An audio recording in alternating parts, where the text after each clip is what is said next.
शिवमपुर गांव में दो बहनें रहती थी, जिसमें से एक बहन का नाम सुनीता और दूसरे का नाम ललिता था। दोनों बहन जुड़वा थी। दोनों की माँ तो उन्हें जन्म देते वक्त ही मर गई थी। उन दोनों बहनों के इस दुनिया में सिर्फ एक पिता ही थे। बहुत दिन बीतने के बाद दोनों बहनें अब जवान हो चुकी थी। अब उनके पिता पर उनकी शादी की जिम्मेदारियां बढ़ चुकी थी।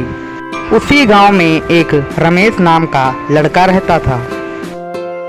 रमेश और ललिता दोनों एक दूसरे से बहुत प्यार करते थे। कुछ दिनों बाद ललिता और रमेश की शादी तय होती है, लेकिन उसी वक्त सुनीता का भी रिश्ता आता है और वह भी तय हो जाता है।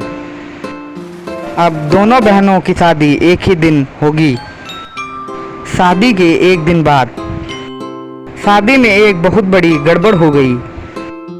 ललिता और सुनीता दोनों एक ही जुड़वा बहन होने के कारण दोनों की अदला बदली हो गई। ललिता कहीं और चली गई, सुनीता रमेश के घर में आ गई, क्योंकि उनके पतियों को तो नहीं पता चला कि कौन है, पर वह दोनों तो जानती थी कि मेरे पति कौन हैं। अब ललिता और सुनीता बहुत ही परेशान हो गई। दोनों बहनों ने एक दूसरे को फ़ोन किया तो वह बात सही निकली। दोनों बहनों ने तय किया कि वह पूरी बात परिवार वालों को बताएंगे, पर अब बहुत ही देर हो चुकी थी। इसीलिए वह दोनों बेचारी अब अपना जीवन किसी तरह गुजारेंगी।